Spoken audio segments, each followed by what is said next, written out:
Selamat siang guru dan teman-teman. Saya Calvin Agustino dari 12D. Dan pada siang hari ini kita akan melakukan sebuah kritik sastra pada novel Silence oleh Rikako Akiyoshi. Tujuan saya untuk membuat kritik sastra ini adalah untuk lebih memahami karya sastra ini. Jadi pada awalnya kita akan mempunyai sebuah identitas buku yang akan saya masukkan di sekitar sini. Seperti yang kalian bisa lihat, judul bukunya adalah Silence, penulisnya oleh Rikako Akiyoshi. Tebal bukunya sekitar 332 halaman, dan ini adalah cetakan keempat. Bukunya juga diterbit oleh Haru pada tahun 2022 dan berharga sekitar 104.500 rupiah. Novel Silence ini adalah sebuah karya Rikako Akiyoshi, dan dia adalah sebuah novel fiksi yang memadukan genre romansa, thriller, dan misteri. Akiyoshi adalah seorang penulis Jepang yang diakui kemampuannya dalam mengajar cerita yang memikat, dan dia menulis Silence sebagai karya ketiganya.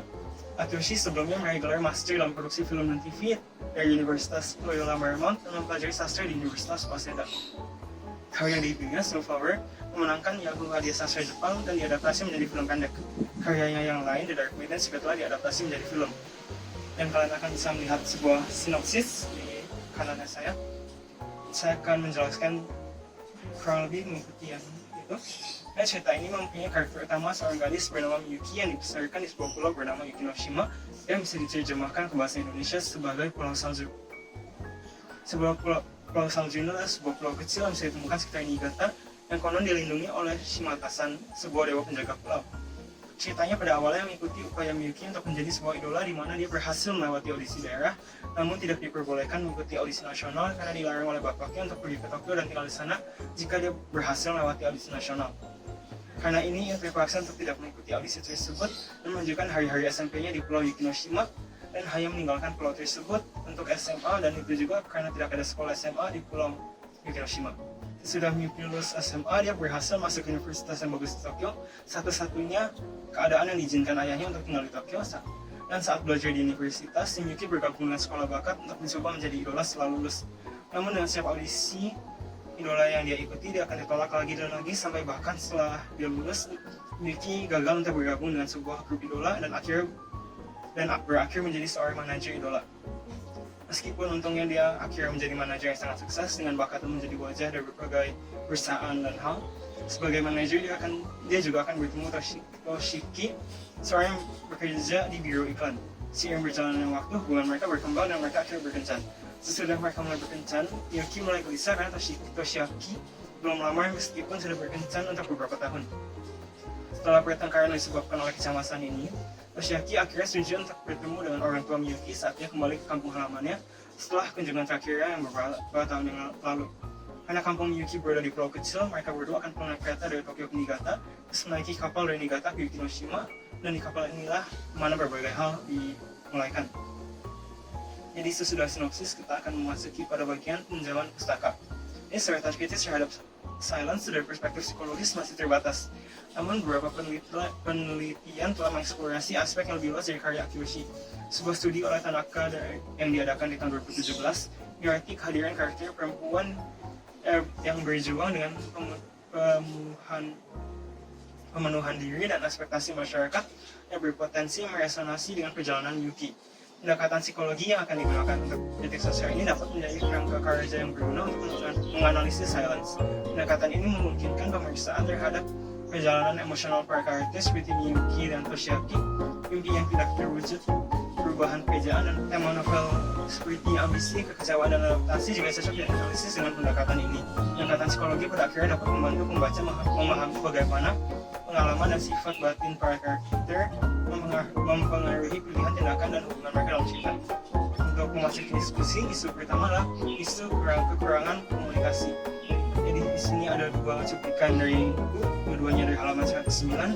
Yang pertama, Toshiaki memandang Miyuki, memohon supaya wanita itu melakukan sesuatu, namun dia malah berkata seolah-olah keadaannya tidak terlalu buruk. Toshiaki merasa tidak nyaman karena karakter Miyuki tiba-tiba berubah pada suasana seperti ini. Dan untuk cuplikan yang kedua, sekarang ini kami sedang membicarakan Shimakoshi. Kami sedang bingungan bagaimana cara mempromosikannya. Toshiaki, kau profesional banget, kata Miyuki dengan hidung terangkat bangga. Sikap itu membuat Toshiaki sangat jengkel. Jadi dari bagian ini, dia menunjukkan bagaimana tekanan dan stres dapat mempengaruhi emosi dan perilaku seseorang. Perbedaan cerita Toshiaki dan Miyuki dalam menangani stres dapat menyebabkan kesalahpahaman dan ketegangan dalam hubungan mereka. Hal ini dapat dihindari jika Toshiaki dan Miyuki memiliki komunikasi yang baik. tersebut terlihat dari peristiwa yang dialami oleh Fitzgerald sesudah mempunyai anak. Dan saya di sini ada cuplikan dari artikel ini. Mereka mengira bahwa mereka akan berjalan mulus karena suaminya sudah mengerjakan segenap pekerjaan rumah. Jadi dia berasumsi pekerjaan mengasuh anak juga akan dibagi rata. Daripada membahas potensi masalah yang mungkin timbul, mereka menghabiskan waktu untuk membicarakan perlengkapan mereka saat untuk kamar bayi dan nama bayinya, di mana mereka akan akhirnya mengalami banyak pertengkaran setelah melahirkan anak tersebut. Dan untuk isu kedua ini adalah kerusakan kepercayaan. Dan ini adalah cuplikan dari halaman 143 ke 144. Toshiaki-san, katanya dirimu sedang terlibat hutang. Toshiaki sontak mengangkat kepalanya. Yuki kaget dan memandang ayahnya. Tadi ada orang di dalam sini, aku tidak akan mengatakan siapa yang memberitahukannya kepadaku. Katanya jumlahnya lumayan banyak, apakah itu benar? Yuki melirik Toshiaki yang ada di sampingnya. Tangan pria itu mengepal dan gemetaran di atas pahanya. Mungkin memang benar Toshiaki punya hutang, namun Yuki lebih terguncang dengan fakta bahwa ada seseorang yang tidak lihat bahagia saat bertemu kembali dengannya, tapi di belakangnya menceritakan hal tersebut dan melaporkan hal itu kepada kedua orang tuanya. Jadi dari cuplikan tersebut kita bisa melihat sikap Toshiaki yang berhasil dapat merusakan kepercayaan antara Toshiaki dan keluarganya Yuki. Yuki dan ayahnya mungkin merasa sulit untuk mempercayainya lagi setelah dia sembunyikan sesuatu yang begitu penting dari mereka berdua. Menurut sebuah penelitian yang dilakukan oleh Jeffrey Simpson yang berjudul Psychological Foundation of Trust pada tahun 2007, kepercayaan mendasari hampir semua teori utama hubungan interpersonal, berarti pentingnya kepercayaan dalam hubungan. Dan untuk isu ketiga adalah ketidakpedulian atau kekurangan kepedulian. Dan ini ada cuplikan dari halaman 105 ke 107. Yuki mendorong peristiwa nenek untuk ikut berbaris. Saat itulah terdengar sebuah rintangan. Tepat dari sekitar pinggangnya. Yuki melihat keluar tanpa pikir panjang. Neneknya menggerakkan mulutnya. Maaf nek, ada apa? Hal itu tidak baik. Nenek, bukankah tadi saya perkara hutang? Kalau ayahmu tadi mundur dan tidak mempermasalahkannya lagi, jumlahnya pasti bukan jumlah yang tidak bisa dikembalikan. Tentu saja tidak ada yang lebih baik daripada tidak ada hutang. Kalau kau sudah mengetahui ya sudah, tapi kau sudah menemukan kursi roda sehingga berkeringetan, tapi dia sama sekali tidak ada membantumu. Sudut mata neneknya berkaca-kaca, kemudian beliau mengerutkan bibirnya yang keriput seolah menahan kesedihan. Ini dari cuplikan tersebut kita melihat bahwa sikap Toshiaki yang kurang mempeduli membuat neneknya Yuki lebih tidak menyukai kehadirannya. Bahkan sampai akhirnya sang nenek mengatakan bahwa Toshiaki adalah bukan pria yang baik untuk Yuki. Menurut tim datanya Insider, sekitar 75% orang yang disurvei mengatakan bahwa kurangnya komitmen atau kepedulian berperan dalam kehancuran pernikahan mereka. Salah satu pesertanya menjelaskan bahwa saya menyadari bahwa kurangnya komitmen dari pihak saya karena saya tidak benar-benar merasa yang romantis terhadapnya. Saya selalu merasa bahwa dia adalah seorang teman bagi saya. Dan kita akan memasuki bagian kelebihan dan kekurangan pada novel ini. Kelebihannya yang berkait dengan pendekatan psikologis adalah penggambaran karakter yang mendetail. Tokoh seperti Yuki dan Toshiaki digambarkan dengan detail, memungkinkan pembaca untuk memahami motivasi mereka dan terhubung dengan karakter tersebut. Jadi di sebelah saya akan ada cuplikan dari halaman 7 untuk karakter untuk tokoh Yuki. Saat dipastikan pindah ke Tokyo, Yuki berjanji kepada kedua orang tuanya, "Aku akan pulang 2 kali setahun kok." Namun dia hanya menepati janji setelah beberapa tahun bekerja. Awalnya dia pulang membuat Toshiaki ke kampung halamannya untuk bertemu kedua orang tuanya dan teman-teman yang lain. Tahun-tahun berikutnya kadang pulang kadang tidak. Kehidupan di Tokyo benar-benar keras. Cuplikan ini menunjukkan perjuangan Yuki dalam menyeimbangkan kehidupan baru di Tokyo dengan komitmennya kepada keluarga di kampung halamannya. Janjinya yang tertunda mencerminkan rasa tanggung jawabnya, namun juga menunjukkan kenyataan pahit dan kerasnya kehidupan di kota besar. Jadi di kanan saya akan ada cuplikan untuk Toshiaki yang akan saya bacakan. Karena kau tidak mencintai Yuki, makanya kau jadi sebel dengan ayahnya. Didinya yang lain berbisik. Jika memang dia mencintai wanita itu, dia pasti bertahan meski diperlakukan buruk seperti ini. Dia paham akan hal itu. Dia tidak mencintai Yuki dan hanya membutuhkannya saja.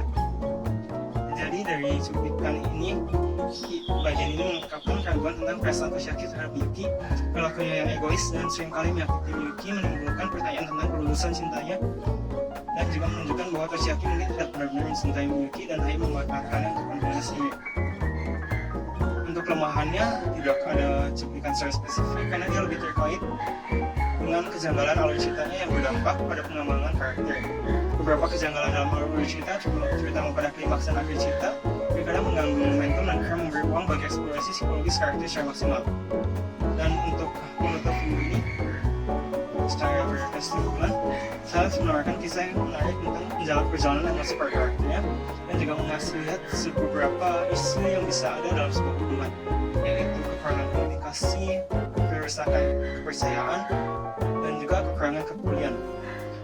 Namun perbaikan alur cerita terutama pada bagian klimaks dan akhir cerita dapat memberikan ruang bagi pengembangan karakter yang lebih mendalam melalui pendekatan psikologi.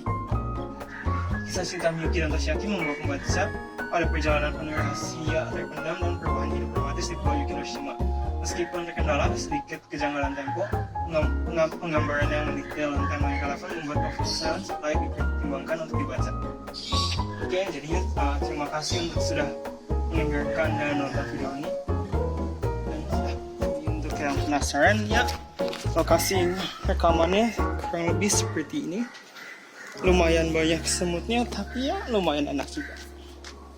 Terima kasih untuk sudah mendengarkan videonya sekali lagi, dan sampai jumpa.